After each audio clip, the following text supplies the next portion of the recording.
کہ یہ شخص ہے جو اللہ کو مانتا ہے اور اللہ پر ایمان رکھتا ہے۔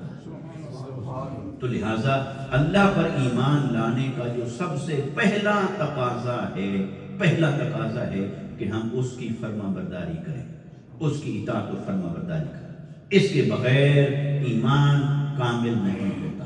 وہ صرف اقرار رہ جاتا ہے، بس وہ گردن سے اوپر اقرار ہے،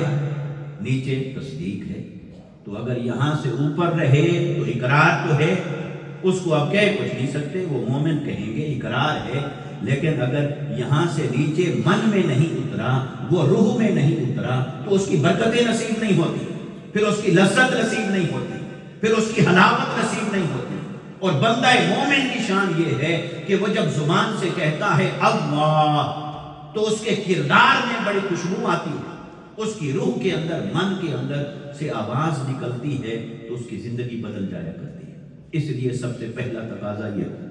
دوسری بڑی چیز اس اطاعت کے ساتھ جڑی ہوئی ہے، اللہ کی اطاعت و فرما برداری کے ساتھ، اور وہ بڑی پیاری بات ہے دوستو، اگر ہم اپنی اصلاح کے لیے اسے سمجھیں، وہ کیا ہے؟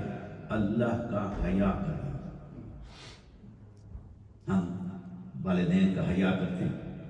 مخلوق کا حیا کرتے ہیں، استاذ کا حیا کرتے ہیں، بڑوں کا حیا کرتے ہیں، مگر اللہ کا حیا، سب سے بڑا حق تو اللہ کا ہے کہ ہم اللہ کا حیا کریں۔ تو ہمیں کوئی دیکھ رہا ہو، ہم کہتے ہیں یہ نہ کرو، لوگ کیا کہیں گے؟ ہم کہتے ہیں ایسے کپڑے نہ پہنو، لوگ کیا کہیں گے؟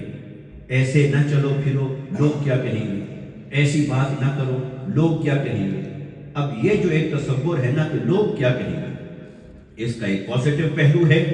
اور اس کا ایک نیگیٹو پہلو ہے۔ نیگیٹو پہلو تو یہ ہے کہ یہ ریاکاری ہو، یہ دکھاوا ہو کہ لوگوں کے لیے میں ایسا کر رہا ہوں، لیکن اس کا پازیٹو پہلو بھی ہے کہ اللہ نے ہمیں اپنے حبیب صلی اللہ علیہ وسلم کی سیرت کے ذریعے سے یہ سکھایا ہے کہ اللہ کی مخلوق کا بھی حیا کرو، مخلوق کا بھی حیا ہونا چاہیے۔ لہٰذا ہم مخلوق کو تو اس کا حیا تو کریں کہ لوگ کیا کہیں گے، یہ کیا کہیں گے، یہ کیا کہیں گے، مگر سب سے بڑا حق انسان کے اوپر یہ ہے کہ وہ اللہ سے حیا کرے۔ اور دوستو، جو شخص اللہ سے حیا کرتا ہے، اس کی جیسی جلوت ہوتی ہے ویسی اس کی خلوت ہوتی ہے۔ وہ جیسے مخلوق کے سامنے اپنے آپ کو بنا سنگار کے رکھتا ہے، وہ جب خلوت میں ہوتا ہے وہ تب بھی اللہ کا اتنا فرما بردار ہوتا ہے جتنا جلوت میں اور مجمع عام میں اللہ کا فرما بردار تھا۔ وہ اپنے کمرے کی چار دیواری میں بھی اللہ کا اتنا ہی فرما بردار تھا۔ آج آپ اور میں اگر اپنی زندگیوں کا جائزہ لیں، ہم لوگوں کے سامنے بہت نیک ہیں، لوگوں کے سامنے عالم اور فاضل ہیں، لوگوں کے سامنے ہم قاری اور رات خوان ہیں، لوگوں کے سامنے میں حاجی اور نمازی ہوں، لوگوں کے سامنے میں بڑا سخی اور فیاض ہوں، لوگوں کے سامنے میں بہت نیک اور متقی ہوں، لوگوں کے سامنے میں بڑا پیر اور شیخ ہوں، لوگوں کے سامنے میں بڑا مرید کامل ہوں، لوگوں کے سامنے میں سالم ہوں اور یہ ہوں، یہ لوگوں کے سامنے تو یہ ہوں، لیکن آپ اپنے دل کے مفتی سے فتویٰ لے کر پوچھئے کہ جب آپ کو کوئی اور نہیں دیکھ رہا ہوتا، جب آپ تنہائی میں ہوتے ہیں، جب آپ اکیلے میں ہوتے ہیں، تو اس اکیلے میں آپ کے اوپر ایمان کی کتنا بہار ہوتی ہے، ایمان کا کتنا اثر ہوتا ہے ہمارے اوپر۔ تو اگر کمرے کی تنہائی میں یا کسی اکیلی جگہ کے اوپر ہمارے ایمان اور عمل کا درجہ وہی ہوتا ہے جو لوگوں کے سامنے ہوتا ہے، پھر مبارک ہو، ہمارا ظاہر اور باطن ایک ہو گیا ہے، اور یہ بندہ کامل کی سب سے بڑی نشانی یہ ہے۔ ثم استقاموا، جنہوں نے کہا ہمارا رب اللہ ہے، پھر اس کے اوپر کھڑے رہے، یہ اللہ نے فرمایا،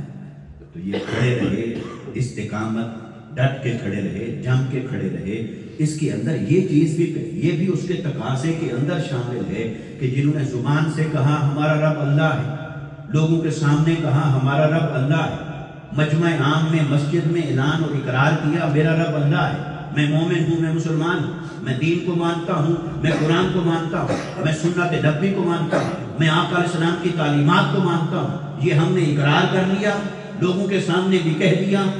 مجمع عام میں بھی کہہ دیا میں اللہ کو مانتا ہوں، لیکن جب ہم تنہائی میں گئے، خلوت میں گئے، اکیلے ہوئے، جہاں ہمیں کوئی اور نہیں دیکھ رہا تھا، کیا ثم استقاموا، ہم اپنے اس قول کے اوپر کھڑے رہے؟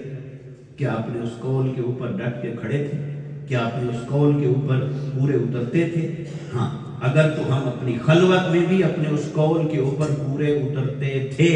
تو اللہ نے فرمایا اے بندے اب تو میرا ہو گیا، اب میں تیری تائید و نصرت کے لیے آسمان سے فرشتوں کو نازل کر رہا ہوں، وہ فرشتے تیرے ساتھ کلام بھی کریں گے، تجھے اپنے انوار و تجلیات کی صحبت بھی عطا کریں گے، اور جب کسی شخص کو ملائکہ کی صحبت نصیب ہو جاتی ہے تب اس کی روحانیت اس کی ترقی کرتی ہے، اس کی روح ترقی کرتی ہے، وہ تزکیہ نفس کے مراحل کو طے کرتا ہے اور وہ اس درجے پر جا پہنچتا ہے کہ پھر آسمان سے اترنے والے فرشتے اس بندے سے مصافحہ کر رہے ہوتے ہیں اور اسے اپنی نیکیاں بنا کر شمار کرتے ہیں، باری تعالیٰ آج ہم زمین پہ اترے تھے، تیرے فلاں بندے کے ساتھ ہم مصافحہ کر کے آئے، تو اللہ کی بارگاہ سے وہ انعامات و اکرامات